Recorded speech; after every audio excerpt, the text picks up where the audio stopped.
Friends, ഷെഫീസ് dream വേൾഡിലേക്ക് സ്വാഗതം. വളരെ ടേസ്റ്റി ആയിട്ടുള്ളൊരു ഫിഷ് ബിരിയാണിയുടെ റെസിപ്പി കേട്ടോ. നമ്മളിത് തയ്യാറാക്കിയിട്ടുള്ളത് നെയ്മീൻ വെച്ചിട്ടാണ്. അതുപോലെ നമ്മളിതിലേക്ക് ഉള്ളി വഴറ്റിയിട്ടല്ല ചേർക്കുന്നത്. നമ്മൾ ഉള്ളി ഒന്ന് ഫ്രൈ ചെയ്തിട്ട് മസാല നമ്മൾ അരച്ചെടുത്തിട്ടാണ് ഇതിലേക്ക് ചേർക്കുന്നത് കേട്ടോ. അപ്പോൾ അതൊരു പ്രത്യേക ടേസ്റ്റ് ആട്ടോ ഇതിൻ്റെ മസാലയ്ക്ക്. അപ്പോൾ എല്ലാവരും ഇതുപോലെ ട്രൈ ചെയ്ത് നോക്കൂട്ടോ. നല്ല കിടിലൻ ടേസ്റ്റ് ആട്ടോ. എൻ്റെ അനിയൻ്റെ ഒരു പ്രത്യേക റെസിപ്പിയാണ്. അപ്പോൾ എല്ലാവരും ഒന്ന് ട്രൈ ചെയ്ത് നോക്കിയിട്ട് അഭിപ്രായം കമൻറ്റ് ചെയ്യണേ. അപ്പോൾ നമുക്കിത് എങ്ങനെ തയ്യാറാക്കുന്നത് നോക്കിയാലോ. ഇനി നമുക്ക് ബിരിയാണിയിലേക്കുള്ള ഉള്ളി ഒന്ന് കട്ട് ചെയ്തെടുക്കാം കേട്ടോ. ഞാനിവിടെ ഒരു 1.5 കിലോ അരിയിലേക്ക് 1 കിലോ മീനും അതുപോലെ ഒരു 400 ഗ്രാം ഉള്ളി ഉണ്ടാവും കേട്ടോ. ഞാനൊരു 4 ഉള്ളിയാണ് എടുത്തിട്ടുള്ളത് കേട്ടോ. വലിയ ഉള്ളി ആയതുകൊണ്ട് ഒരു 4 എണ്ണം എടുത്തിട്ടുണ്ട്. നിങ്ങളുടെ കയ്യിൽ ചെറുതാണെങ്കിൽ 5 എണ്ണം എടുത്തു കേട്ടോ. അതുപോലെ നമ്മളുടെ വീഡിയോയിൽ കൈകൾ മാറിക്കൊണ്ടേ ഇരിക്കും കേട്ടോ. ഞാനും എൻ്റെ അനിയനും അതുപോലെ ഉമ്മ കൂടിയായിട്ടോ ഇത് വെക്കുന്നത്. അതുകൊണ്ട് നമ്മൾ ഇടയിലൊക്കെ കൈകൾ മാറിക്കൊണ്ടേ ഇരിക്കും. അപ്പോൾ ഇനി നമുക്കിതൊന്ന് ഉള്ളി ഒന്ന് കട്ട് ചെയ്തെടുക്കാം. നമ്മളിവിടെ ഒരു 4 വലിയുള്ളി ഇതുപോലെ ഒന്ന് കട്ട് ചെയ്തെടുത്തിട്ടുണ്ട് കേട്ടോ. ഇനി നമുക്കിതിവിടെ മാറ്റി വെക്കാം. ഇനി ഇതിലേക്ക് ഒരു 3 തക്കാളി എടുത്തിട്ടുണ്ട് കേട്ടോ. ഇനി നമുക്കിതൊന്ന് കട്ട് ചെയ്തെടുക്കാം. ഇനി നമുക്കിതിലേക്ക് ഒരു 2 പിടി മല്ലിയില ഒന്ന് ചെറുതായിട്ട് അരിഞ്ഞെടുക്കാം. ഇനി ഇതിലേക്ക് ഒരു പിടി പുതിനയില അതുപോലെ തന്നെ നമുക്ക് ചെറുതായിട്ടൊന്ന് അരിഞ്ഞെടുക്കാം.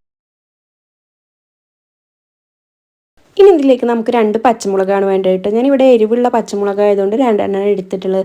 നിങ്ങളെ എരിവിനനുസരിച്ച് നിങ്ങൾക്ക് എടുക്കാവുന്നതാണ് കേട്ടോ. അതുപോലെ ഇനി ഇതിലേക്ക് ഒരു പിടി വെളുത്തുള്ളിയും അതുപോലെ ഇനി ഇതിലേക്ക് ഒരു പിടി ഇഞ്ചി എടുത്തിട്ടുണ്ട്.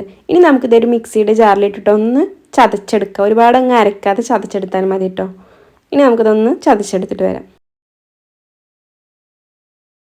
ഇതിവിടെ ഒന്ന് ചതച്ചെടുത്തിട്ടുണ്ട് കേട്ടോ. ഇനി നമുക്കിതൊരു പാത്രത്തിലേക്ക് മാറ്റാം. ഇനി നമുക്കിതിലേക്ക് ഒരു നാരങ്ങയാണ് വേണ്ടത്. ഇതൊന്ന് പിഴിഞ്ഞെടുക്കാം. ഇനി നമ്മൾ ഇതിലേക്ക് ഇത്രയും സാധനങ്ങളാണ് കട്ട് ചെയ്തെടുത്തിട്ടുള്ളത് കേട്ടോ. ഒരു 4 വലിയുള്ളി ഇതുപോലെ ഒന്ന് കട്ട് ചെയ്തെടുത്തിട്ടുണ്ട്. ഒരു 3 തക്കാളി കട്ട് ചെയ്തെടുത്തതും ഒരു 2 പിടി മല്ലിയില ഇതുപോലെ കട്ട് ചെയ്തെടുത്തത്, അതുപോലെ പുതിനയില കട്ട് ചെയ്തെടുത്തത്, പിന്നെ നമ്മളൊരു പിടി വെളുത്തുള്ളിയും ഒരു പിടി ഇഞ്ചിയും 2 പച്ചമുളകും ഒന്ന് ചതച്ചെടുത്തതാണ് കേട്ടോ. അതുപോലെ ഒരു നാരങ്ങയുടെ നീരാണ് ഇതിലേക്ക് എടുത്തിട്ടുള്ളത്. ഇത്രയും സാധനങ്ങളാണ് നമ്മൾ ഇതിലേക്ക് എടുത്തിട്ടുള്ളത്. ഇനി നമ്മളൊരു പോട്ട് അടുപ്പത്ത് വെച്ചിട്ട് ഇതിലേക്ക് ഓയിലാണ് ചേർത്ത് കൊടുക്കുന്നത് കേട്ടോ. നമുക്ക് ആദ്യം അണ്ടിപ്പരിപ്പ് മുന്തിരി അതുപോലെ ഉള്ളിയൊന്ന് ഫ്രൈ ചെയ്തെടുക്കണം കേട്ടോ. അതുകൊണ്ടാണ് നമ്മൾ ഇതിലേക്ക് ഇത്രയും ഓയിൽ ഒഴിച്ചു കൊടുക്കുന്നത്.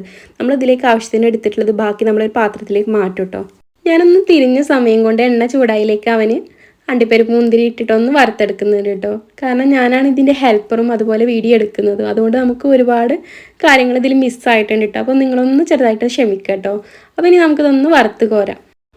ഇനി നമ്മൾ അതേ ഓയിലിലേക്ക് തന്നെ 2 ടേബിൾ സ്പൂൺ നെയ്യ് കൂടി ചേർത്തിട്ടുണ്ടായിരുന്നു കേട്ടോ. എന്നിട്ട് നമ്മൾ ഇതിലേക്ക് കട്ട് ചെയ്ത് വെച്ച ഉള്ളി കൂടി ചേർത്ത് കൊടുത്തിട്ടുണ്ട്. ഇനി നമുക്കിതൊരു ഗോൾഡൻ ബ്രൗൺ കളർ ആവുന്നത് വരെ ഒന്ന് ഫ്രൈ ചെയ്തെടുക്കാം. ഉള്ളി ഇവിടെ നല്ല രീതിയിൽ ബ്രൗൺ കളറായിട്ട് കിട്ടിയിട്ടുണ്ട് കേട്ടോ. ഇനി നമുക്കിതൊരു പാത്രത്തിലേക്ക് പെട്ടെന്ന് തന്നെ മാറ്റാം, അല്ലെങ്കിൽ പെട്ടെന്ന് കരിഞ്ഞു പോകും കേട്ടോ. ഇതുപോലെ നല്ല പരന്നിട്ടുള്ളൊരു പാത്രത്തിലേക്ക് മാറ്റി നമുക്ക് പെട്ടെന്ന് തണുത്ത് കിട്ടും ചെയ്യും. അതുപോലെ ഒരുപാട് അങ്ങ് കരിഞ്ഞു പോയില്ല കേട്ടോ. മീൻ നമ്മൾ നേരത്തെ കഴുകി വെള്ളം വാർത്തതിന് ശേഷം മസാല തേച്ചിട്ട് ഒരു 1/2 മണിക്കൂർ ഫ്രിഡ്ജിൽ വെച്ചിട്ടുണ്ടായിരുന്നു കേട്ടോ.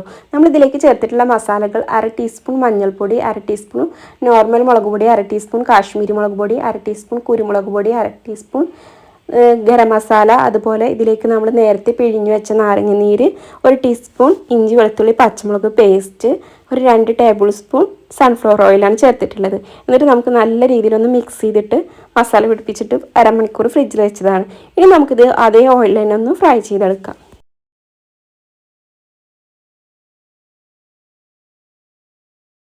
ഇനി നമുക്ക് ഫിഷ് ഒന്ന് ഫ്രൈ ആയി വരുന്ന ടൈം കൊണ്ട് നമ്മൾ നേരത്തെ തണുക്കാനായിട്ട് മാറ്റി വെച്ച ഫ്രൈ ചെയ്ത ഉള്ളി ഒന്ന് അരച്ചെടുക്കാം. ഉള്ളിയൊന്നും ഇവിടെ വെച്ചിട്ടൊന്ന് തിരിഞ്ഞിട്ടുണ്ടായിരുന്നു കേട്ടോ. അപ്പോഴേക്ക് ഇതിലേക്ക് അവന് തക്കാളി ഇതൊക്കെ ഒന്ന് കൊട്ടിയിട്ടുണ്ട്. അപ്പോൾ ഞാനതിൽ എന്തൊക്കെയാണ് അവൻ ഇട്ടിട്ടുള്ളതെന്ന് നോക്കണം കേട്ടോ. ഇതിലേക്ക് ഇട്ടിട്ടുള്ളത് തക്കാളി കട്ട് ചെയ്ത് ഇട്ടിട്ടുണ്ട്. മുഴുവൻ തക്കാളി ഇതിലേക്ക് കട്ട് ചെയ്ത് ഇട്ടിട്ടുണ്ട്. അതുപോലെ നമ്മൾ മീനിലേക്ക് ചേർത്തതിന് ബാക്കി ഇഞ്ചി വെളുത്തുള്ളി പച്ചമുളക് പേസ്റ്റ് ഇട്ടിട്ടുണ്ട്. അതുപോലെ കുറച്ച് പുതിന, കുറച്ച് ചപ്പ് ഇതിലേക്ക് ഇട്ടിട്ടുണ്ട്. ഇനി നമുക്കിതൊന്ന് അരച്ച് പേസ്റ്റാക്കി എടുക്കണം. ഇതിലേക്ക് കുറച്ച് തൈരും കൂടി ചേർത്തിട്ട് നമുക്കിതൊന്ന് പേസ്റ്റാക്കി എടുക്കാം. ഇനി നമ്മളിതിലേക്ക് 1 കപ്പോളം തൈരാണ് ചേർത്ത് കൊടുക്കുന്നത്. അതുപോലെ ഇതിലേക്ക് നമ്മൾ മസാലയിലേക്ക് ആവശ്യമായ ഉപ്പ് ചേർത്ത് കൊടുക്കാം. നമ്മൾ ഉള്ളി വഴറ്റുമ്പോൾ നമ്മൾ അതിലേക്ക് ഉപ്പ് ചേർത്ത് കൊടുക്കലുണ്ട്. പക്ഷെ നമ്മൾ ഫ്രൈ ചെയ്യുമ്പോൾ നമ്മളതിലേക്ക് ഉപ്പ് ചേർത്ത് കൊടുക്കാറില്ല. ഒരുപാട് അങ്ങ് കുഴഞ്ഞു പോകും, നമുക്ക് പെട്ടെന്ന് ഫ്രൈ ആയിട്ട് കിട്ടില്ല. അതുകൊണ്ട് നമ്മൾ ഈ ടൈമിലാണ് ഉപ്പ് ചേർത്ത് കൊടുത്തിട്ടുള്ളത്. ഇത് നമ്മൾ ഇതുപോലെ ഒന്ന് പേസ്റ്റാക്കി എടുത്തിട്ടുണ്ട് കേട്ടോ. മീൻ ഇവിടെ ഫ്രൈ ചെയ്തെടുത്തിട്ടുണ്ട്. നമ്മൾ ഫ്രൈ ചെയ്തപ്പോൾ മീൻ ചെറുതായിട്ട് നല്ല സോഫ്റ്റ് ആയിട്ടുള്ള മീനായതുകൊണ്ട് പൊട്ടിപ്പോയിട്ടുണ്ടായിരുന്നു. അപ്പോൾ നിങ്ങൾ ഫ്രൈ ചെയ്തെടുക്കുമ്പോൾ പാനിൽ വേണമെങ്കിൽ ചെയ്തിട്ടോ. അപ്പോൾ ഇതുപോലെ പൊട്ടിപ്പോയില്ല. ഈ മീൻ നല്ല സോഫ്റ്റ് ആയിട്ടുള്ള മീനല്ലേ. ഇനി നമ്മൾ മീൻ ഫ്രൈ ചെയ്തതിന് ശേഷം നമ്മൾ ഇതിൽ നിന്ന് കുറച്ച് ഓയിൽ എടുത്ത് മാറ്റുന്നുണ്ട് കേട്ടോ. നമുക്ക് ഒരുപാട് അങ്ങ് ഓയിലി ആവേണ്ട ബിരിയാണി, അതുകൊണ്ട് നമ്മൾ ഇതിൽ നിന്ന് കുറച്ച് എടുത്ത് മാറ്റുന്നുണ്ട്. ഇനി നമുക്ക് ആവശ്യമുണ്ടെങ്കിൽ ഒഴിച്ചു കൊടുക്കുകയും ചെയ്യാം കേട്ടോ. ഇതുപോലെ നമ്മൾ കുറച്ച് എടുത്തിട്ടുണ്ട്. ഇനി നമുക്കിതിലേക്ക് നമ്മൾ അരച്ചെടുത്ത മസാല ചേർത്ത് കൊടുക്കാം. ഇനി നമുക്ക് മസാല ചേർത്തതിന് ശേഷം ആ തക്കാളിയുടെയും ഇഞ്ചി വെളുത്തുള്ളി പച്ചമുളകിൻ്റെയൊക്കെ ആ പച്ച മണം പോകുന്നത് വരെ ഒന്ന് വഴറ്റിയെടുക്കുക കേട്ടോ. എന്നിട്ട് നമുക്കിതിലേക്ക് ഫ്രൈ ചെയ്തെടുത്ത മീൻ കൂടി വെച്ചിട്ട് നമുക്ക് ഒന്ന് കോട്ട് ചെയ്തെടുത്താൽ മതി കേട്ടോ. ഒരുപാട് അങ്ങ് ഇട്ട് ഇളക്കണ്ട കേട്ടോ. അപ്പോൾ മീൻ ഒരുപാട് അങ്ങ് ഉടഞ്ഞു പോകും. മീൻ സോഫ്റ്റുമാണ്, അതുപോലെ മീൻ പെട്ടെന്ന് വെന്ത് കിട്ടുന്ന സംഭവം ആയതുകൊണ്ട് നമ്മൾ ഒരുപാട് അങ്ങ് ഇട്ട് ഇളക്കേണ്ട. ഇനി നമുക്ക് അതും കൂടി ഇട്ടിട്ട് നമുക്കതിൻ്റെ മുകളിലായിട്ട് കോട്ട് ചെയ്തിട്ട് നമുക്കിത് അടുപ്പിൽ നിന്ന് വാങ്ങി വെക്കാം കേട്ടോ.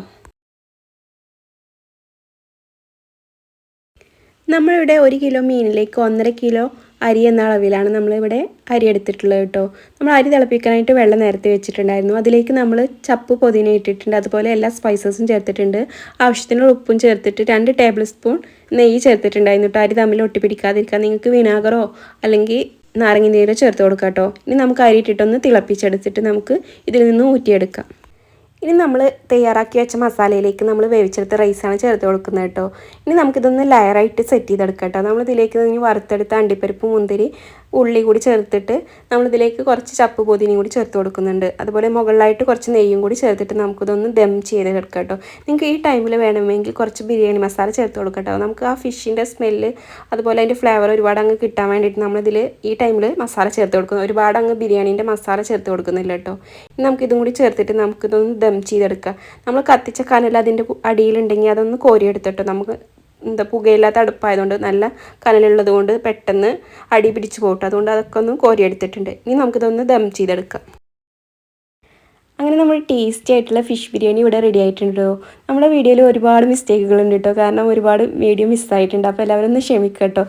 ഞാനും അവനൊന്നും തല്ല് കൂടാതെ ഇത് ഫുള്ളാക്കിയത് തന്നെ ഒരു ഭാഗ്യമായിട്ട് കരുതുന്നു. അതുപോലെ ഇത് വോയിസ് ഓവർ കൊടുക്കാൻ ഒരുപാട് ബുദ്ധിമുട്ടിയിട്ടുണ്ട് കേട്ടോ, കുറച്ച് സ്പീഡായതുകൊണ്ട്.